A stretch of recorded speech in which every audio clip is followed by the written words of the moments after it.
Hello and welcome to Cinema Gulp today. I'm John. And I'm Ben, and today we're doing a Gulp review of Three Sheets to the Wind. What's this movie called? The Three Billboards of Melquiades Estrada. Three musketeers outside Ebbing, Missouri. Yeah. Three men inside Kevin Spacey.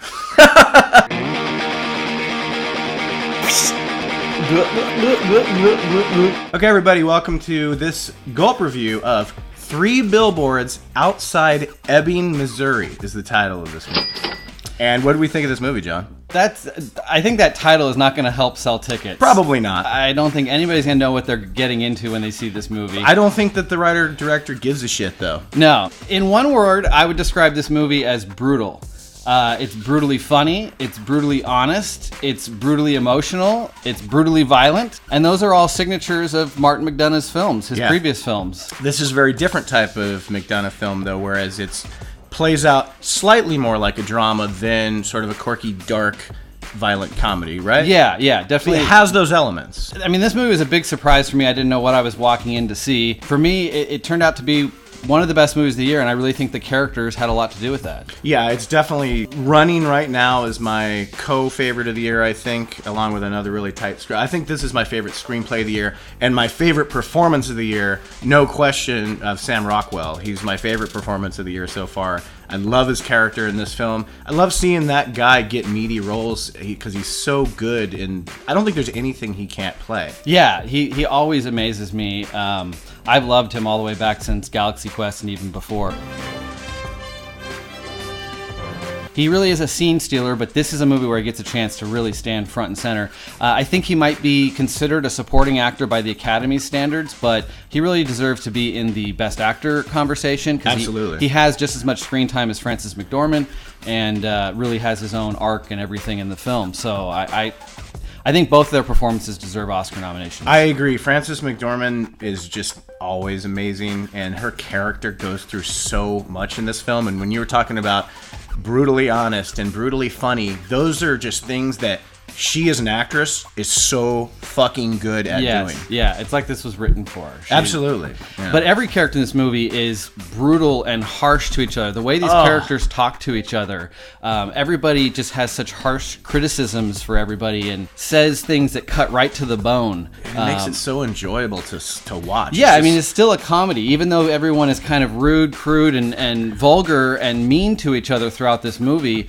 to the point where you kind of, it takes you back for a second. Like, did they really just say that to this person? But it still comes across as comedic every time. I assume you can't say nothing defamatory and you can't say fuck, piss, or cunt. That right? The basic plot of this film, because I think some trailers are giving you sort of what I would call the spine or the backdrop of the story, is this woman who's lost her daughter to a murder, and there's been no arrests, so she decides to take some money and put up billboards stating that there have been no arrests and that it doesn't seem like anyone's really caring about the case. That's kind of the simple backdrop of the story, but there's so much more going on. It's basically a character-driven piece with that as the backdrop. Yeah, determination that she had to seek justice in this movie, and she doesn't really care whose toes she steps on. Obviously, putting these billboards up, she doesn't care about stepping on the police department's toes or anybody in the town. Her own son, who has to go to school in this town, and just she doesn't seem to care. Doesn't care her ex and how it affects him. Like, it doesn't matter. She's just determined, and her character was just awesome. The way she handles every situation she's presented with. She was up for the fight. She was always ready, had a quick wit, knew what to say to somebody, a good comeback. Woody Harrelson, again, another one of those characters that's just so brutal and so heartbreaking, but so damn funny. He just like always, Woody Harrelson just creates such a great character from a really, really great, meaty character written for him as well. Yeah, I think there's a lot in the script for these characters that, developed them and made them into really well-rounded, three-dimensional, four-dimensional characters at times. I mean, there's so many sides to these characters. I feel like we see them, obviously, they're all hilarious in the film, but you also see them in moments where they're vulgar and they're bigoted and they're hard-headed, and we see them broken and We see them as heroic at times. We see them as heart-wrenching and heartbreaking. I mean, it goes through so many different things in this film of the three main characters. I mean, even the smaller characters are really well written in the film, but the three leads have flaws, but they also have their redemptive characteristics as well. Yeah, absolutely. And Frances McDormand's character, at first you're really on her side, and then as things progress in the story, things change, and you don't know who's, these are characters that are super flawed and feel real in a sense, but also made for movies, but feel real in the sense that they think they're right, so they're doing what they need to do, but no one's really right, no one's really wrong in this scenario, I think. Yeah, well, I think there's even moments where you see the characters be wrong in the moment. You see them know that they've made the wrong choice, said the wrong thing, regret it to some degree, but at the same time, these characters don't regret a lot of what they are willing to do. They're hard-headed people. They're stubborn.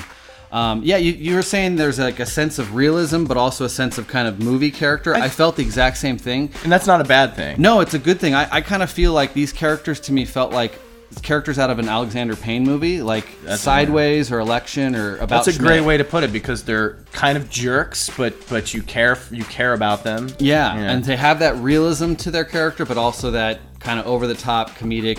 I mean, it felt like an Alexander Payne movie, but with more broken noses and more midgets. There's a lot of making fun of midgets, and there's a lot of M words and a few N words in this movie that were kind of harsh to hear, but some of them are played in that really harsh, dark humor way that I could tell some people in the audience weren't laughing as hard as we were. Yeah. Because it's hard to hear those things sometimes. But I feel like with the title, I wonder if, Grandma and Grandpa are going to wander into this movie thinking they're seeing Bridges of Madison County. Well, that's the thing. The trailer is off-putting. It doesn't give you a sense. It gives you, like I said, it gives you the spine, the backdrop, but it makes it look like this hard, Oscar-charging drama with these amazing monologues, and it has all that. But it's not drama in the sense of Oscar bait. It's really, it plays its own tune and crushes your senses a lot by a lot of these. Oh, it also has some F words in there, and I'm not talking fuck either. I'm talking the F word that you're not allowed to say since the 80s. Are you going to tell me you're a I mean, if you're going to tell me you're a I don't think I can handle it. There's a lot of that in there as well. Like we said, every character, or at least the main characters, are all bigots to some degree. Even though the movie has heart-wrenching moments and serious dramatic moments, I think even within those moments, the director finds a way to interject some kind of humor and levity. Yeah, and that's not easy. And it's genuinely funny, too. It's not just a chuckle. It's really, really funny in those moments, and that's hard to do. That's a good writer right there that can do that. Some other performances I liked in this is that guy, Caleb Landry Jones, is just on a hot streak of stealing every scene in movies that he's in. Earlier at the very beginning of the year, he was in Get Out. I think he's excellent in this, and I also think he goes through a couple of things. He could have easily just been a side character that didn't have a lot to do, and I think they even wrote him some excellent scenes, and he made the most of those. Yeah, he was one of the ones that specifically thinking the side characters are still well written, his specifically. But his look, he always looks like he has like malaria. He's got like the sweaty upper lip, and he's all pasty and everything. We got Peter Dinklage shows up in a small role. Very effective and funny role. Yeah, really funny little subplot that he's in. Also, John Hawkes shows up as another subplot. Gives you chills, man. He's such a creep. Yeah. There's creeps in this movie, and then there's like bigger creeps. And, yeah. And there's some other smaller roles with great character actors. Welcome back, Brendan Sexton III. There you Haven't seen that guy in a long time. It's nice to see him back in a return to form of the creepiest of the creepy characters from like the late 90s to the early O's. Everything from like Welcome to the Dollhouse, Boys Don't Cry, Welcome to the Dollhouse. Yeah, he's a good actor, and he's really effective and creepy in this, just like we remember him. Yeah. The violence in the film, it always comes at you very abruptly. Right. You never know when to expect it or what character to expect it from. It really surprises you with who is willing to overstep these bounds and just sucker punch somebody in the face at times. And it always feels very visceral to me. Yeah. Which, I'm always looking for that in a film, to be able to give you that feeling of the violence, make you feel the pain of the character. So they did a really good job of that. But I also think it sets up these moments in the film where, because they've had these moments of unexpected violence, there's other moments where a character, it sets up a very intense scene where you're not sure if the character is going to explode or let loose. And they edit it and shoot these scenes in a way where you're kind of on the edge of your seat of what's going to happen in this moment, even if it doesn't result in some kind of explosion of violence. Yeah, keeps everything in tight quarters. And like you said, those intense moments, they're just a shock to you when they hit you, and that's good. That's good. You have everyone, it's seeming to be really in sync from the way the lines are delivered, and then starting with the writing, which is so rock solid, but then an editor that seems to know exactly what this director wants. Those scenes just come at you with force, and they are really, really intense, because you don't know a lot about no one knows a lot about this movie going into it. So when you see things, you don't know where things are going. It's very unpredictable, is what I'm trying to say. Yeah, that's one thing I really loved about the screenplay. It unfolds in really unpredictable ways and kept me on my toes. Yeah. But I was always satisfied. Like, I never really knew where it was going, but once it got there, I was always satisfied. Yeah. The way that the billboards are used, for Frances McDormand, it's like a place for her to find solace and find a connection to her lost daughter. And there were some really nice moments in there, and some visuals that make the billboards that kind of representation. I thought that was kind of cool. Yeah, and they take their time showing you what every billboard says, which I found interesting as well. They kind of start the film by giving you the last piece, and then they show you a little bit more, and then they show you the first piece, and I thought that was really cool.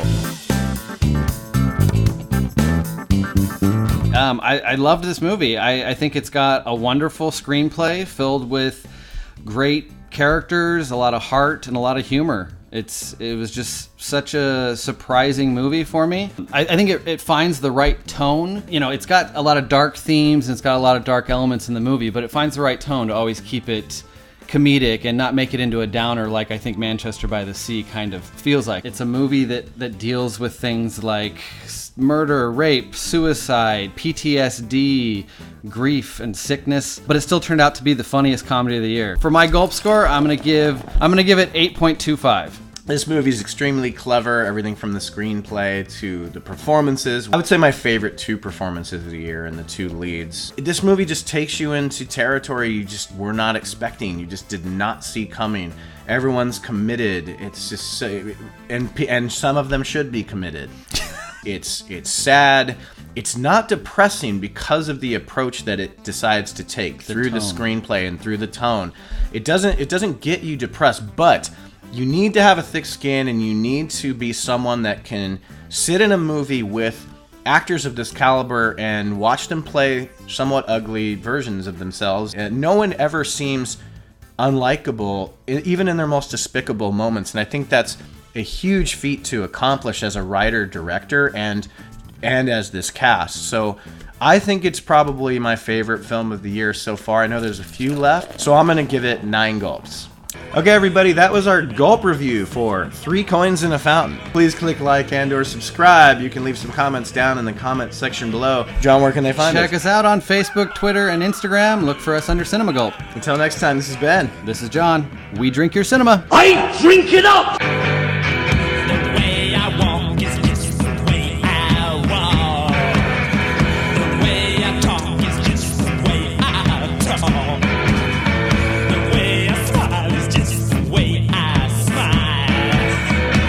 Touch me, baby, and I